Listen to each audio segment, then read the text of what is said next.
seul à lire dans le titre, le vidéo. Aujourd'hui, l'histoire, la réunion. Alors, assise à tête ou allonge et fais un moutier et noir tout un passé. La Réunion a été découverte en 1153 par un navigateur arabe. C'est un boug, un géographe. Bon, on ne veut pas moi ici, Mikaï pas prononce bien les noms que va suivre. Appelé Sharif al-Idrissi, que la donne le premier nom de l'île. Parce que oui, il a eu un bon peu nom avant arrive la Réunion. Et du coup, son premier prénom c'était Tina Morgabim. Comme n'avait point personne de vivre sur l'île, du coup, les Arabes n'a pas colonisé l'île non plus vraiment. Rien 400 ans après, là il y a beaucoup un changement. C'est un petit bouc, un navigateur portugais, Tristan d'Ancunhan. Moi je n'aurais dit Tristan d'Ancunhan, qui n'aurait aperçu l'île en 1507, quand il a parti pas de carré en Inde, et nous redonne un autre nom le l'île, soit Santa Apollonia, la Sainte Apolline. Alors, pour la petite histoire, en gros, je dis, ouais, les calendriers, il y en a des prénoms, chaque jour il y a un prénom. C'est la fête d'un saint. Et le portugais là, il a découvert l'île le 9 février, soit le jour de la Sainte Apolline. Et comme il était portugais, Sainte Apolline, c'était Santa Apollonia. Donc voilà, d'où il vient le deuxième prénom de l'île de la Réunion. Seulement là, il fallait attendre 1513. Un autre portugais, il débarque. Pedro de Mascarenas. Est-ce que ça dit voit le affaire arriver celle-là? Est-ce que ça dit sent? Ça dit voit? Ça dit entend? Et oui, la donne son nom à l'archipel des Mascareignes. Bien sûr, son nom c'était Mascarenas, que a été traduit en français Mascareigne.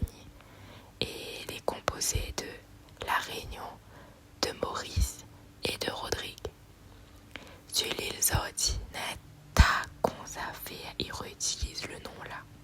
Que ce soit sirop, oiseau, chocolat, n'a même l'émission n'a pas trop longtemps, comme tu pouvais une bonne recherche m'a trouvé.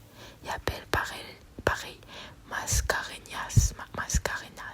Banaz de la prendre le nom original. L'émission s'aventurier. Donc voilà, le bon portugais l'a débarqué, mais ne l'a pas vraiment colonisé. T'es fait à peine à l'escale. C'était pour aller vers la route des Indes. C'est rien qu'en 1642, sous le roi Louis XIII et les quêtes colonialistes, que le bon français il vient piquer le territoire et il appelle à l'île encore un autre nom. Celle-là, normalement, je dois connaître. L'île Bourbon. C'est bon colon blanc que la ramène des esclaves d'Afrique, dit Gafre et bonne malgache de Madagascar. C'est là que la colonise officiellement l'île. Les premiers habitants, c'était les Blancs, les esclaves d'Afrique et de Madagascar. C'est bien plus tard que bon engagé indien il vient sur Bourbon, appelé aujourd'hui Malbar. Et encore bien après, envers le 19e siècle, que bon commerçant des pays arabes et de la Chine reconnut sur notre île comme arabes et chinois qui débarquent. Et franchement, si Banane aurait un slogan serait Business is business. Mais ça veut pas dire moi Talou, quand ça la Réunion l'appelle la Réunion donne tout ça. Bah ça, elle vole pas le bateau. Dis pas petit pas nous arrive. Donc, nous continuons notre histoire. En 1792, dans la Révolution en France, un gros bême pour péter dans l'Hexagone.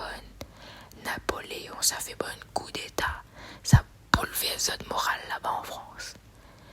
Et du coup, il coupe la tête le roi avec la reine. Fini la monarchie absolue.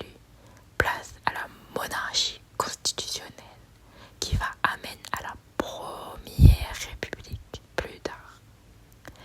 Mais ça te fait dire moi, quoi il change à Bourbon. Ben, c'est autres que il change tout. Ça n'y bouleverse l'île avec la Révolution française. Le territoire les renommé l'île de la Réunion. Et ben oui, enfin, sans doute en hommage à la réunion des révolutionnaires parisiens et marseillais que l'a fait sur l'île le 10 août 1792 avec bon décret après la mort le roi, l'abolition de l'esclavage, bon truc comme ça.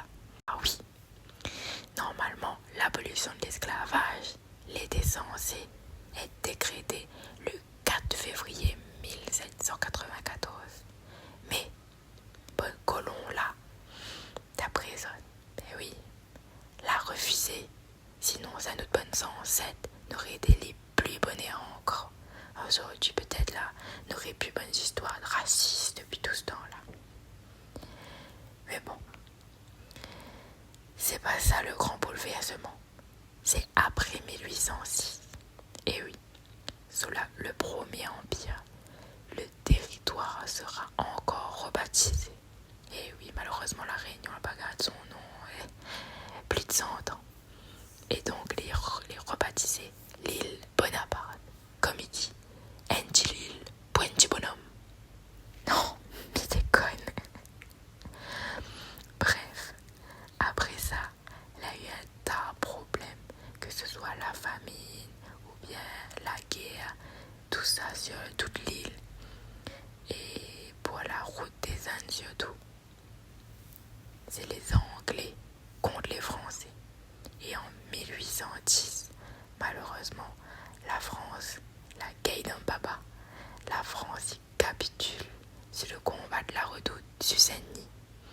De toute façon, ça te va découvrir la Réunion, ça te va voir où ça est la redoute. Et c'est le bon sang anglais, ils remettent l'île encore sous un autre nom. Et il revient à l'île Bourbon. Bourbon, Bonaparte, la Réunion, Rebourbon. Ah là là, ça m'est fini le nom. C'est pour ça qu'aujourd'hui, nous trouvons aussi bon mots en anglais dans notre créole, comme la route, Ketsa ou encore checker. Mais tout ça là, ça te va apprendre dans notre vidéo. Donc, 4 ans plus tard, les Britanniques y rendent Bourbon à la France. C'est là qui ça finit le bonne histoire de la fin de la traite négrière. On aura le début avec toutes les découvertes, la fécondation artificielle, la vanille par Edmond Albius. Tout ça, ça te va voir quand on va aller faire un petit tour aux côtés de Saint-Génan là-bas. Et tout un nouvel ère qui commence. Et enfin, en février 1848, l'île Bourbon y redevient l'île de la Réunion. Et dans le même année, Sada Garriga y annonce le 20 décembre 1848 l'abolition de l'esclavage sur l'île. Voilà, un petit bout de notre histoire. Donc c'est la fin de la vidéo. Mais j'espère qu'elle apprendre à faire de bons trucs. En même temps, on fait relax à ça, fait rire à ça un peu. Nous va mettre ça tantôt. Et oublie pas, like, partage, abonne à ça. Parce que grâce à ça, Miguel la force. Parce que nous toutes sommes à la force.